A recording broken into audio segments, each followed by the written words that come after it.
जागतिक अंमली पदार्थ विरोधी दिनानिमित्त पुण्यात आज 26 जूनला जनजागृती करण्यात आली। भाषण, प्रबोधन आणि व्यंगचित्रांच्या माध्यमातून जनजागृती करण्यात आली। त्यांचं स्वागत।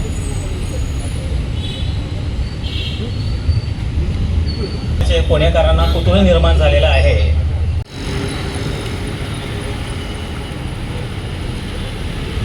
सोमेश्वर फाउंडेशन तर्फे माजी नगरसेवक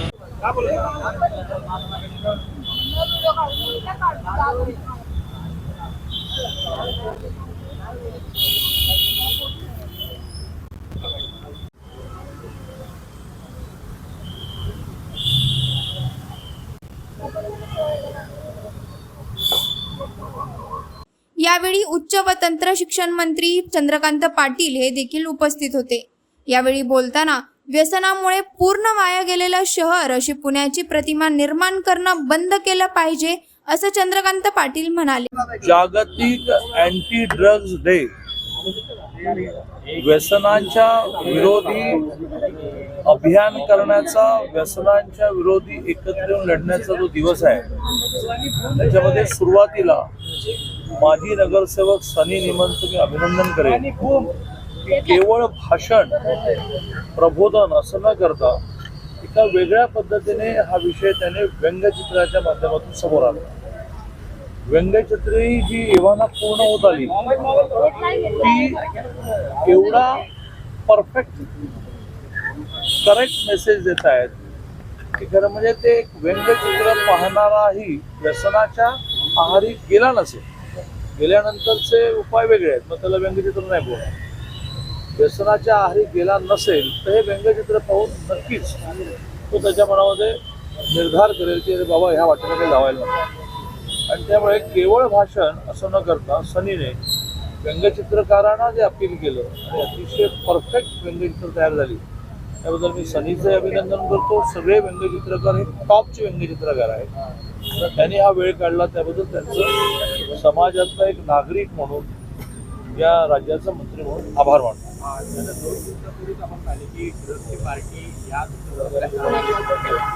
त्यामुळे पुन्हा एकदा पुणे शहर हे ड्रग्सच्या विरोधात आढळेल का असा प्रश्न उपस्थित झालेला होता।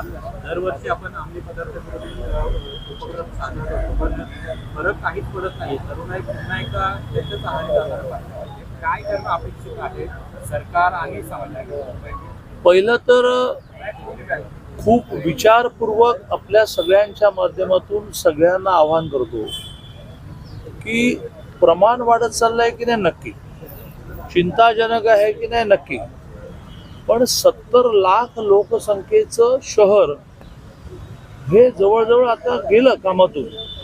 अशा प्रकारची प्रतिमा जी वेगवेगळ्या बातम्यांमधून निर्माण होते आहे, याचा पुण्याकडे बघण्याचा दृष्टिकोन बदलण्यामध्ये परिणाम होणार आहे। एका बाजूने सगळ्यात चांगल्या शिक्षण संस्था पुण्यामध्ये, पुणे हे शिक्षणाचं माहेरघर आहे। आज पुण्यामध्ये महाविद्यालय आणि विद्यापीठं ही इतकी झाली की कुठलाही अभ्यासक्रम इथे नाही असं नाही। इंडस्ट्री इथेच जास्त, हॉस्पिटल म्हणजे वैद्यकीय सुविधा इथेच जास्त। अशा एका प्रचंड विकसित होणाऱ्या आणि जगामध्ये नावारूपाला येणाऱ्या म्हणजे देशातलं 8वं मोठं शहर भौगोलिक आणि लोकसंख्येदृष्टीने हे मानलं जातं। कुठेतरी ह्या अतिशय मोठमोठ्या बातम्या, पुन्हा एकदा मी हे पहिलं करेक्ट करेन की म्हणजे चिंताजनक नाही का, आहे, म्हणजे सगळ्यांनी म्हणून प्रयत्न केले पाहिजे की नाही, केले पाहिजे, पण प्रतिमा जी 70 लाख लोकसंख्येच्या शहराची आपण अशी करतो की आता हे एखाद्या जगातल्या व्यसनामुळे पूर्ण वाया गेलेल्या शहरामध्ये शहर झालं की काय, अशी प्रतिमा निर्माण करणं बंद केलं पाहिजे। जाणून बुजून बदनामी केली। 2 मिनिटं थांबा। हे आपण बंद केलं पाहिजे असं मला वाटतं। मग काय केलं पाहिजे, तर प्रशासनाने कठोर कारवाई केली पाहिजे। तात्पुरती कारवाई न करता, घटना घडल्यानंतर कारवाई न करता नेहमीसाठी कारवाई केली पाहिजे। दक्षता पथकं निर्माण करताना नागरिकांना त्या दक्षता पथकामध्ये सहभागी करून घेतलं पाहिजे। सगळ्या पुण्याने मिळून एक 2-3 दिवस अशा सगळ्या पब, बियर बार हे एकदा बंद करू, 3 दिवस बंद, 7 दिवस बंद, सगळ्यांनी एका व्यासपीठावर याची नियमावली केली पाहिजे. अरे किती वाजेपर्यंत चालू ठेवणार तुम्ही? हा का शरीरशास्त्राचा जो नियम आहे की रात्री 11 वाजता झोपलं पाहिजे, तो काय यांच्या बाबतीमध्ये तुम्ही त्याला काय परवानगी दिली काय की रात्रभर दारू पीत बसा आणि अंमली पदार्थाचं सेवन करत बसा? आणि त्यामुळे चालू असताना बऱ्याच वेळेला मर्यादा आहेत. एक 7 दिवस क्लिअर ड्राय आणि त्याच्यामध्ये सगळ्यांनी येऊन याची एक नियमावली तयार करून त्या नियमावलीच्या अंमलबजावणीचे सगळ्यांनी प्रयत्न केले.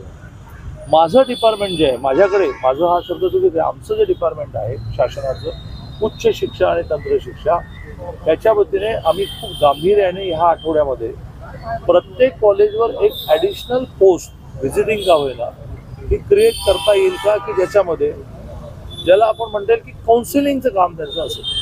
शेवटी अशा प्रकारच्या ड्रग्सकडे वळताना, व्यसनाकडे वळताना सुरुवातीला तो कोणाशी तरी बोलण्याच्या मनस्थितीत असतो. एकदा सुरुवात झाली की तो त्याच्यात बाहेर गेला होता. त्याची कॉलेजवर व्यवस्था उपलब्ध करून देता येईल का? 1, 2 पुरुष वेगळा, महिला वेगळे, डॉक्टर्स पुरुष वेगळे, महिला वेगळे, अशा प्रकारचा विचार आम्ही करतो आहोत. अधिवेशन 3 आठवडे आहेत, त्या काळात तसं नक्की विचार. आता बोल. जनजागृती जाणूनबुजून बदनाम केलं ते का शहराला? जाणूनबुजून बदनाम कोण करते? अँटी ड्रग्स डे दादा, संजय राऊतांवर दादा, पुणे शहराला जाणूनबुजून बदनाम केलं अँटी ड्रग्स डे. सरकार आता ज्या हॉटेलमध्ये ड्रग्ज सापडलेलं होतं 2 दिवसापूर्वी, ते हॉटेलच बेकायदेशीर आहे अशी माहिती काल महापालिकेने दिलेली आहे. मे महिन्यामध्ये खरं तर कारवाई करणं अपेक्षित होतं महापालिकेने, राज्य उत्पादन शुल्क विभागाने ती केलेली नाही आणि त्यामुळेच या घटना सातत्याने घडत आहेत. अधिवेशन उद्यापासून सुरू होत आहे. मंत्रिमंडळाची बैठक आज आहे, तिलाच मी घाईने चालू आहे. या अधिवेशनामध्ये हा इतका हॉट विषय नक्की चर्चेला येणार. त्या सगळ्या लोकप्रतिनिधींनी याच्यात काही सूचना मांडले पाहिजे, आग्रह धरले पाहिजेत कारवाईचे. त्यातून काही भविष्यातलं योग्य ते चांगलं ते निर्माण होईल. मी पुन्हा एकदा माझी सूचना करतो की काही किराणामालाचं दुकान नाही आहे 7 दिवस बंद झालं.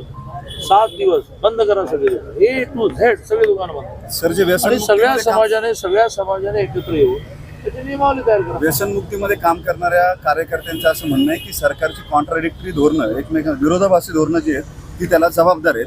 एका बाजूला रेव्हेन्यू मिळवण्यासाठी एक्साईज डिपार्टमेंट वेगवेगळ्या क्लुप्त्या लढवतं किंवा सरकारला रेव्हेन्यू आला पाहिजे म्हणून धोरणं केली जातात.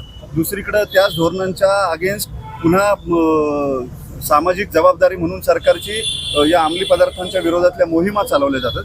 या ज्या सरकारच्या डबल स्टँडर्ड किंवा दुटप्पी भूमिका आहेत धोरणांबद्दलच्या, त्याच्यामुळे हा कॉन्फ्लिक्ट तयार होतो असं त्यांचं म्हणणं आहे. असं आहे की आपणच निवडून दिलेले लोकप्रतिनिधी 3 आठवडे एकत्र राहणार आहेत आणि त्या एकत्र राहण्याच्या म्हणजे अधिवेशनाच्या एक्झरसाईजमध्ये अशा प्रकारच्या अनेक गोष्टींचे लोकप्रतिनिधी आग्रह धरतील की काय सुरू ठेवावं, काय सुरू ठेवू नये.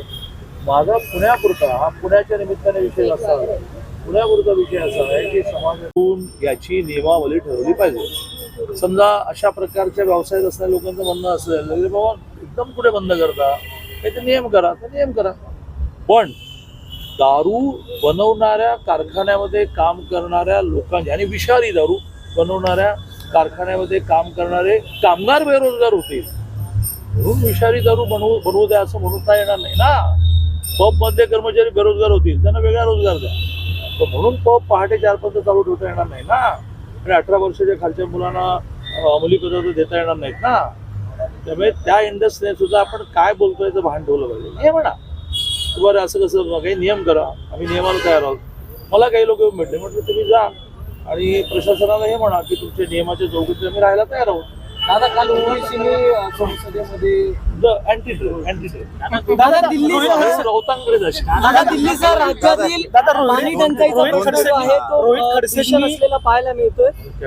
शेवटचा राज्यात दिल्लीसह मुंबईतला प्रश्न जो आहे पाण्याचा तो भीषण असलेला पाहायला मिळतो. पाणी टंचाई भीषण मुंबईतली 5% वर आली, दिल्लीतही तशीच परिस्थिती, राज्यात अनेक ठिकाणी परिस्थिती जी आहे ती तशीच आहे. काय नेमकं या अधिवेशनात वगैरे विषय राजकीय मुद्दा ठरतो. सगळ्या पालकमंत्र्यांना त्या वेळेला मुख्यमंत्र्यांनी हेच आवाहन केलं होतं की आपापल्या जिल्ह्यामध्ये जुलै एंड पर्यंत किमान पिण्याचं पाणी शिल्लक ठेवून काय करायचं का. मी कठोरपणे शिव्या खाऊन उजनीच्या पाण्याचं असं नियोजन केलं. त्यामुळे मी समाधानी आहे की पिण्याच्या पाण्याचा प्रश्न सर्वत्र निर्माण झाला नाही. बागायतदारांनी मला शिव्या घातल्या.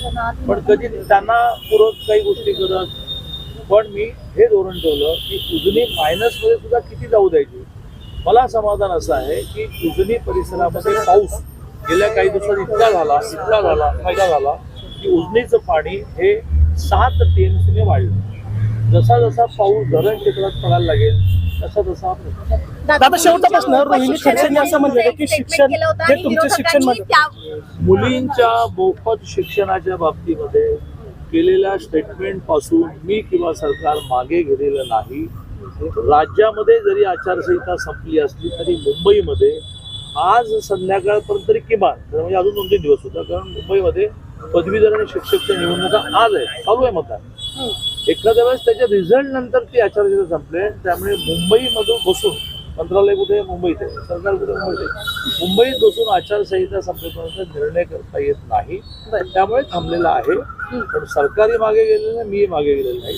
याच नाही, तुम्हा सगळ्यांना करून बसायला लागेल अशा खूप घोषणा. पण आता शैक्षणिक वर्ष सुरू झालेलं आहे आणि त्याच्यावरही मी करेक्ट करतो. माझी हात जोडून विनंती तुम्हा सगळ्या अतिशय विद्वान पत्रकारांना अशी आहे की अभ्यास करा. आर्ट्स सायन्स कॉमर्स ज्याची ऍडमिशन सुरू झाली त्याला फी नसतेच. ज्याला असते पॉलिटेक्निक, इंजिनिअरिंग, मेडिकल त्याची कॉलेजेस अजून महिन्याभराने सुरू होणार आहे. रोहिणी